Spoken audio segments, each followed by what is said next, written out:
Yes, guitarists, you read that title right. In today's episode, we have the most expensive Gibson Custom Shop Les Paul we've ever had in stock. This is the original Greeny Replica, the replica of the '59 Les Paul that was owned by Gary Moore, Peter Green, and Kirk Hammett.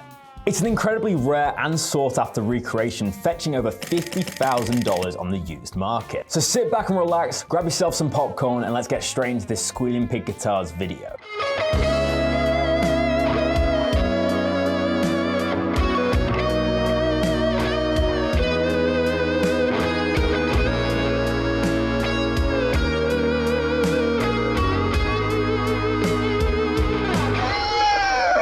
Hello guitarists, welcome back to Squealing Pig Guitars, the home of luxury shred machines here in Nottingham, England.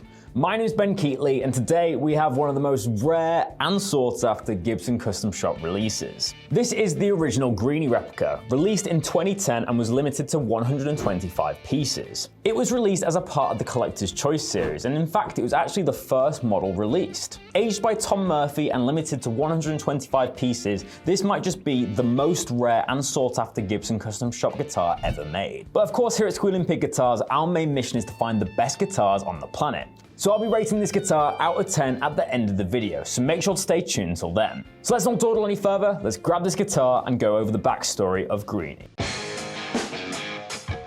So guitarists, this Gibson comes in kind of one of them old school 2010s black Gibson Custom Shop cases. So let's crack it open and take our first look at this beautiful Greeny guitar. So I'll latch at the back here, yep.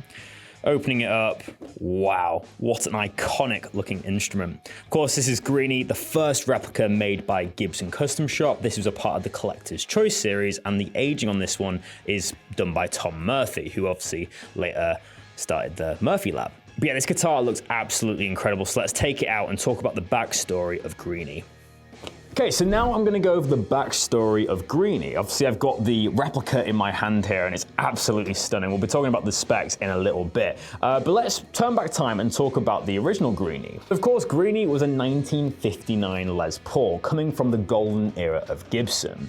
And the original owner for this guitar was Peter Green from Fleetwood Mac. He bought it in 1966, and he owned it for about 4 years.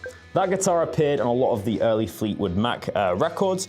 We're now going to do our latest single called Oh Well. And then he sold it to Gary Moore in 1970. In my opinion, that's where this guitar becomes legendary, as Gary Moore was such a guitar legend. Peter Green was as well, but I just think Gary Moore really made Greeny what it was. This replica is actually supposed to replicate how it looked when Gary Moore owned it. So obviously you've got all this belt buckle all around it, all the neck wear, obviously the headstock break, all the character came from Gary Moore. Then in 2014, Kirk Hammett bought Greeny for just over $2 million. So what makes Greeny so famous is mainly the fact that it's been owned by 3 guitar legends. But obviously it was a 1959 Les Paul to start off with, which is kind of like the golden era of Gibson, and of course the 59 is probably the most famous Les Paul ever made. However, Greeny is a little bit different. As you can see from this replica, obviously we have the neck pickup that's turned around slightly to produce an out of phase tone in the middle. We have the mix matched knobs, we've got the lemon burst finish. We've also got the kind of replaced Spursel tuners, and obviously on this one, the headstock break. Of course, that's a fake headstock break, not a real one.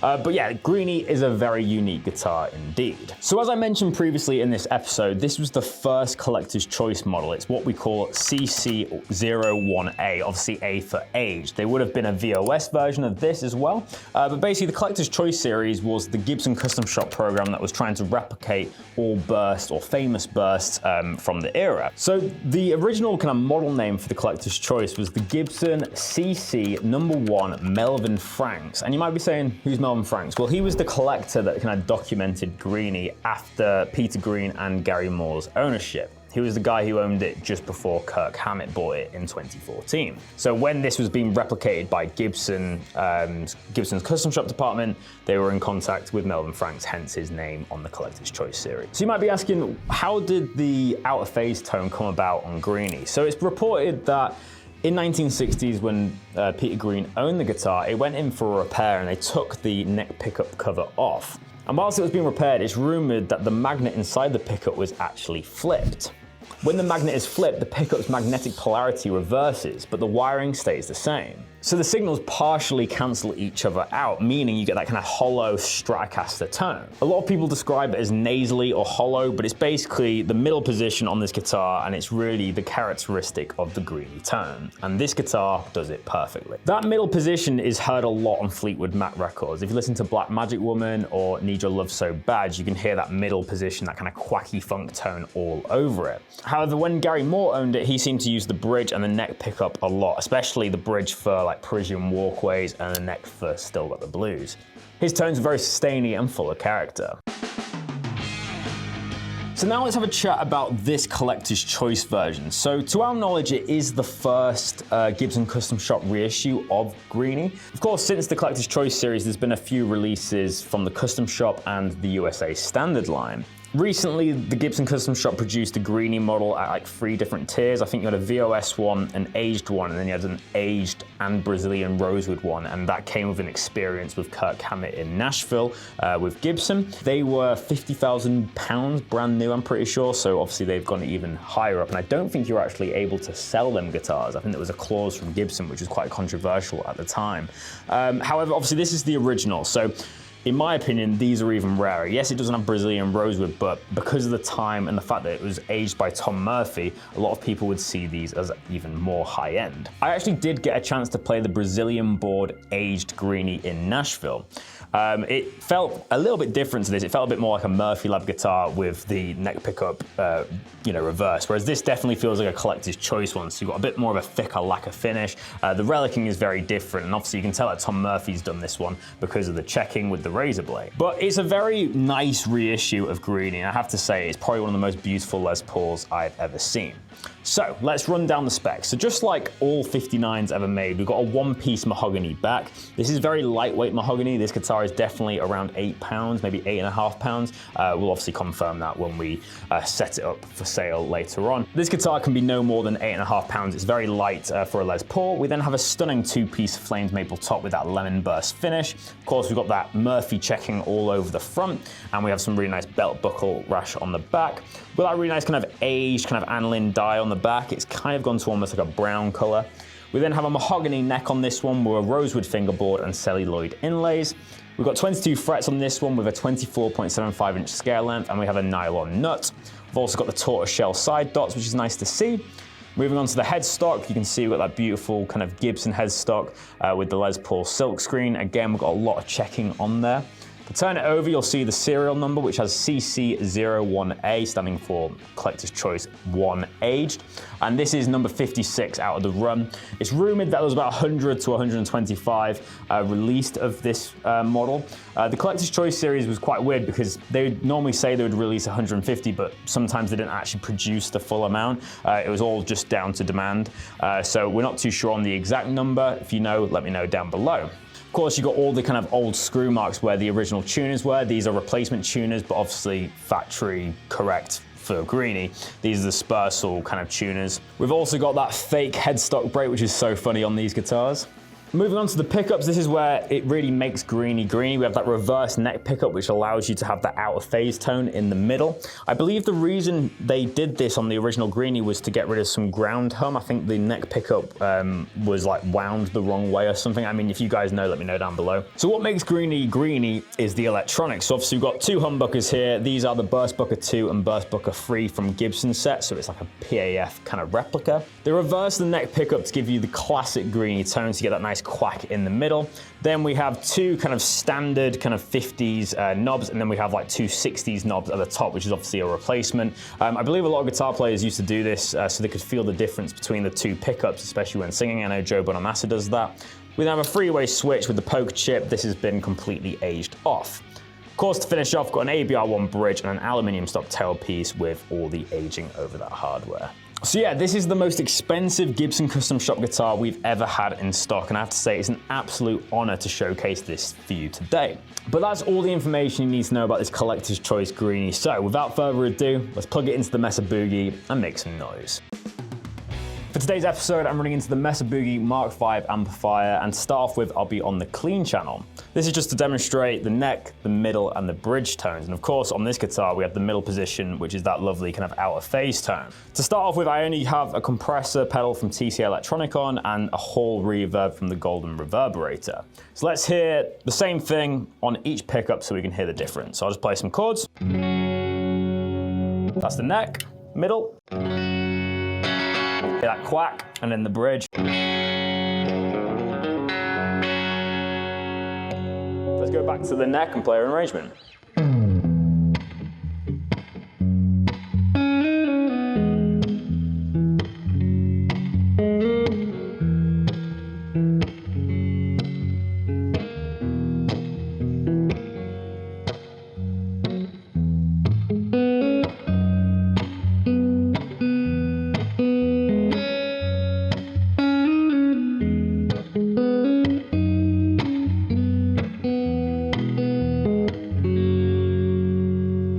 Fleetwood Mac there. Let's hear the middle position. I've dialed in the knob, so we're getting that kind of quacky.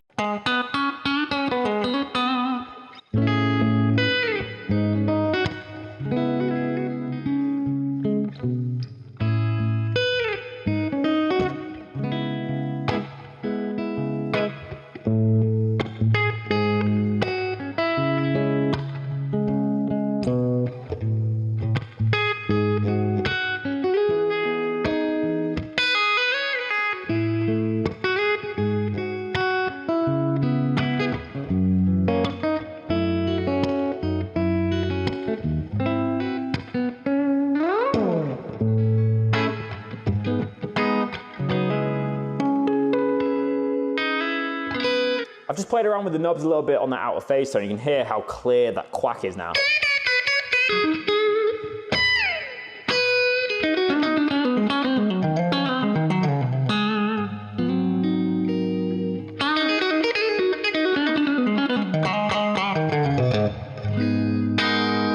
Lovely tone.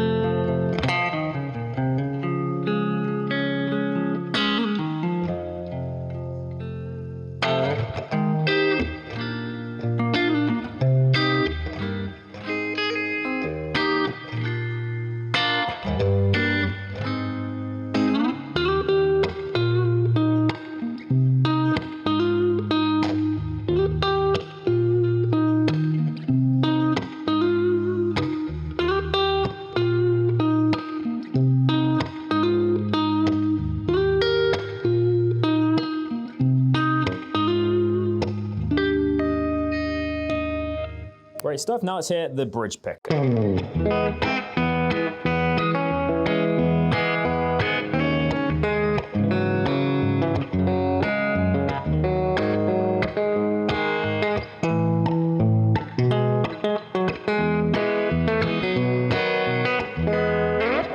I have to say, so far, the clean tones on this guitar are absolutely inspiring. In the middle position, you've got that lovely kind of Peter Green tone, that outer phase tone, which is so unique and obviously can only be used for a few different styles. It's a very kind of quacky tone, but as you actually lower that neck pickup volume, you can get more of a traditional kind of middle pickup sound.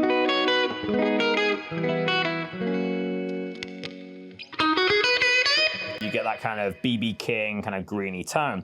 But yeah, I just really enjoyed the sound of this guitar. The pickups are incredible, the neck shape is perfect, and yeah, nothing to really complain about. Okay, so now we're on to the crunch channel. So let's just hear some chords first, but this is definitely gonna be more reminiscent of Gary Moore. So think we're in the 70s to kind of like mid-2000s era. Let's hear the mid-range from this bridge pickup.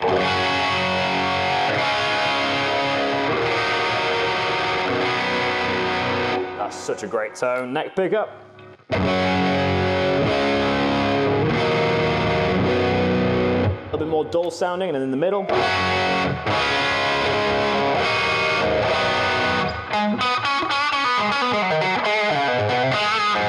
I've always wanted to know what that middle position sounds like with gain on. But yeah, really cool tones. To get that kind of still got the blues tone, you want to be on the neck pickup, mid-range booster.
And that's what this guitar nails, is that kind of 80s Gary Moore tone, the really heavy sustain, lots of reverb, and it does it so well. If I just hold a note,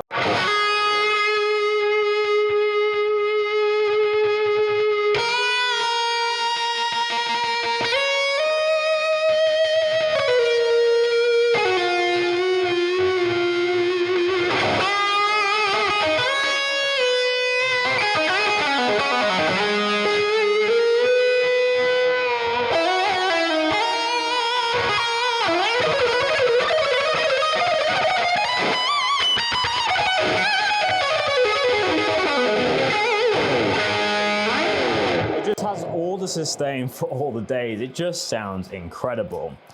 Let's play one more piece and then we'll go to the gig test.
What a tone. I have to say, on that bridge pickup, it has to be one of the most sustaining mid-range focused Les Paul tones I've got from a bridge pickup. That is just Gary Moore tone all over, and it definitely does that. So, I've been really impressed with the tone demonstration today. Obviously, the first part was more Peter Green, Fleetwood Mac tones. Second was Gary Moore, and now we need to go to the gig test and do a little bit of Kirk Hammett. So let's go there now. So guitarists, now it's time for the gig test, my favorite part of these videos. If you're not familiar, basically I turn the Mesa Boogie Mark V amplifier onto half volume, so it's so loud in the room, and we're basically testing whether this guitar is gig ready or not. Although this $50,000 Gibson Les Paul will probably never see a stage as it's a collector's item, it's still fun to give it a little go in a gig environment. So firstly, let's just see how much feedback we're getting. In this part of the video, I'm going to try and channel a little bit of Kirk Hammett, obviously, who is the final owner or the current owner of Greeny. So it's only appropriate to do all three guitar players in today's episode. So I'm on the third channel. There's a lot of gains. It's going to feed back a hell of a lot, but let's hear it.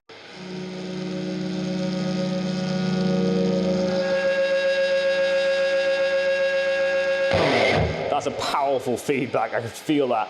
Awesome. Let's hear some Metallica.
That might just be the loudest episode we've done, but that was such good fun playing a little bit of Kirk Hammett on the Greeny.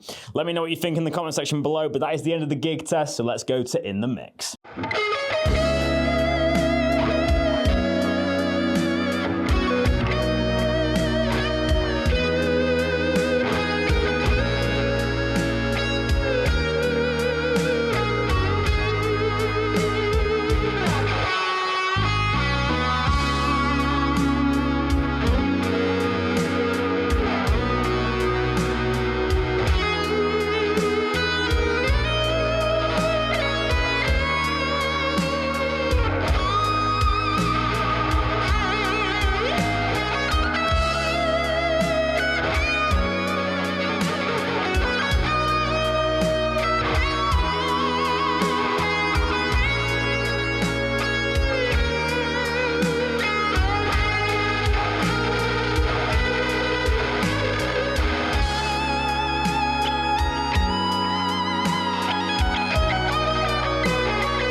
So guitarists, it's the end of another Squealing Pig Guitars video. I really hope you've enjoyed this one today.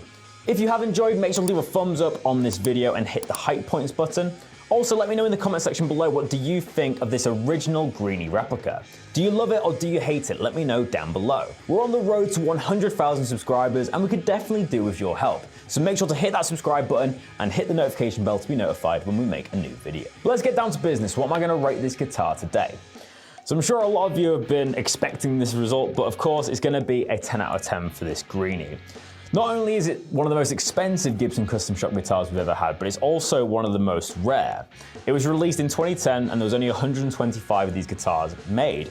And the Greeny guitar just in general is probably seen as the most famous Les Paul of all time. I think it's pretty safe to say that. Gibson have done quite a few renditions of this custom shop run, but of course this was the first one, making it even rarer. They've done a Brazilian rosewood one. They've done one which was like kind of more of like a USA standard line. They did a VOS one. But of course, if you're gonna get a Greeny replica, you really want the Tom Murphy aged like this one. But rarity aside, this guitar is an incredible player. It encapsulates exactly what you'd want in a 59 Les Paul. It has that lovely Goldilocks profile, got the really cool kind of out of phase tone in the middle, and it's just got that gorgeous lemon burst finish. It's also got the Spursel tuners and all the kind of quirks of the Greeny model, and I just think it looks insane. In terms of a player's perspective, I really like that out of phase tone in the middle. It makes it sound a bit more like a Strat, and it makes it way more versatile than your average Les Paul. Normally the middle tone on a Les Paul isn't used that much, but with the Quack, you can get a really unique tone. But yeah, it's a massive thumbs up from me. I was really impressed with this guitar today, and although it's extremely expensive on the used market, I can kind of see with the rarity, the playability, and obviously what it is, why it's that expensive. Of course, at the end of the day, this guitar is a collector's guitar, just like the Pearly Gates that we reviewed a couple of weeks ago. It's not really meant to be a player guitar, obviously, as it's $50,000. But it's always cool having these guitars in at the studio to showcase them for you guys and to really document some of the best craftsmanship from Gibson. And let me know in the comment section below, what are your thoughts on collector-owned guitars? Do you think they should exist, or do you think it kind of takes away from the players? Let me know down below. But as always, guys, thank you so much for tuning into this Squealing Pig Guitars episode. I really hope you've enjoyed, and I'll see you tomorrow for another one. But until then, keep rocking, guys. I'll see you soon.